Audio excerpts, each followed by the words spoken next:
بسم اللہ الرحمن الرحیم۔ میرا نام ڈاکٹر فواد فاروق ہے۔ میں ماہر امراض قلب ہوں،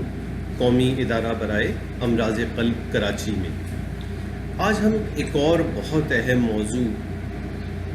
جو ہارٹ فیلئر، اس پہ بات کرتے ہیں کہ ہارٹ فیلئر کیا ہے اور یہ کیوں ہوتا ہے۔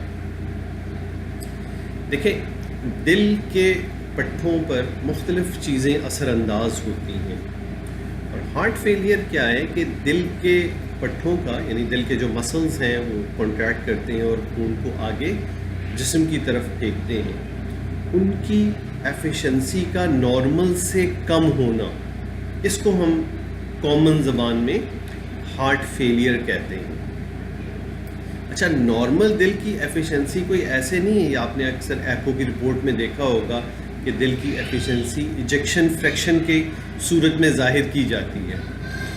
اور ایجیکشن فریکشن جو نارمل ایجیکشن فریکشن ہے وہ ہے 55% سے زیادہ، یعنی دل کے پاس جو خون آتا ہے اس کا 55% یا اس سے زیادہ دل آگے پھینک دیتا ہے۔ اب کیا ہوتا ہے، کسی بھی وجہ سے دل کے پٹھے متاثر ہونے شروع ہوں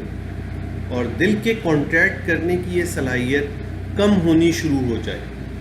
اور یہ 40% سے کم ہو جائے، تو ہم کہتے ہیں کہ مریض میں اب ہارٹ فیلئر ڈیولپ ہونا شروع ہو گیا ہے۔ اچھا، اب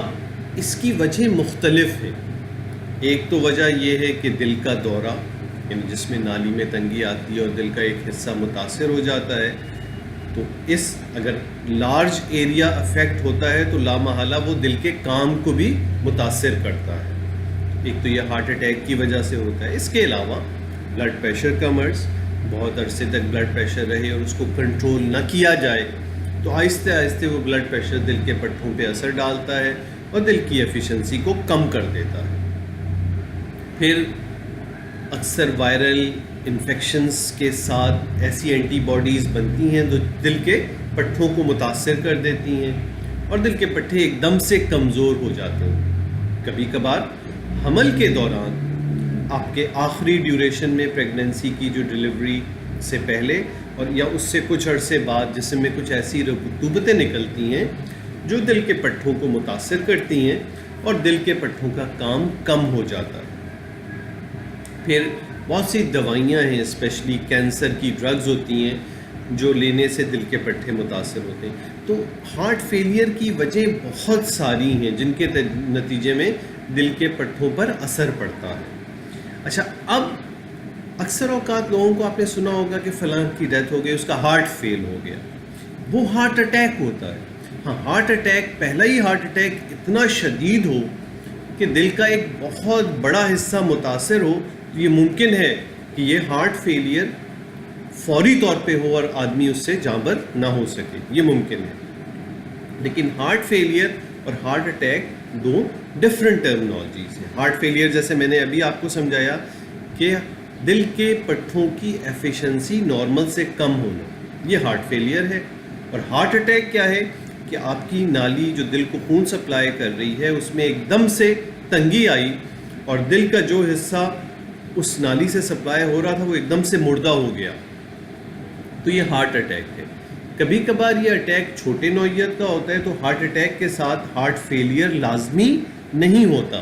لیکن اگر ہارٹ اٹیک کی صورت میں کوئی دل کا بڑا حصہ ایک دم سے متاثر ہو تو یہ ممکن ہے کہ پیشنٹ کو ہارٹ اٹیک کے فوراً بعد ہارٹ فیل بھی ہو جائے،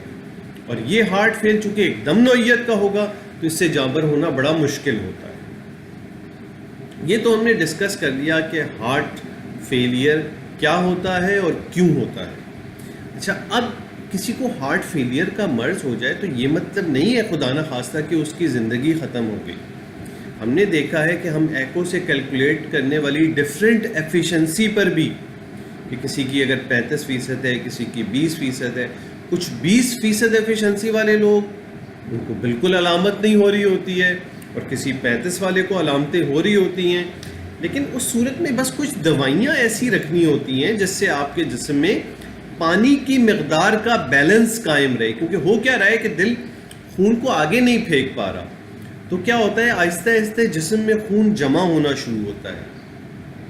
پیچھے سے یہ خون دل کے پاس پھیپھڑوں سے آ رہا ہے، تو کیا ہوتا ہے اس میں بیک پریشر بڑھنا شروع ہوتا ہے اور یہ پانی دل کی نالیوں سے نکل کر پھیپھڑوں کی نالیوں میں داخل ہونے لگتا ہے، اور ان جگہوں پہ جہاں پہ ہوا کا یعنی آکسیجن اور کاربن ڈائی آکسائڈ کا ٹرانسفر ہوتا ہے وہاں پہ پانی بھر جاتا ہے، تو آدمی کو ایک دم سے سانس محسوس ہونے لگتی ہے۔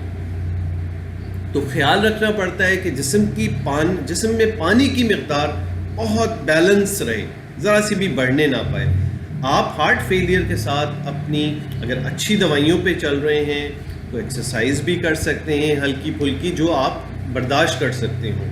اپنے سارے روٹین کر سکتے ہیں، اس روٹین میں سلولی اضافہ کر سکتے ہیں اپنے آپ کو دیکھتے ہوئے کہ کیا کچھ آپ بغیر زیادہ سانس کے کر سکتے ہیں۔ تو اور دوائی کو چاہے آپ کو علامتیں ہوں یا نہ ہوں وہ لیتے رہنی ہوتی ہے۔ خاص طور پہ ایک پیشاب کی گولی ہوتی ہے جو اکثر مریض چھوڑ دیتے ہیں کہ اس سے پیشاب زیادہ آتا ہے، ایکچولی وہ پیشاب کی گولی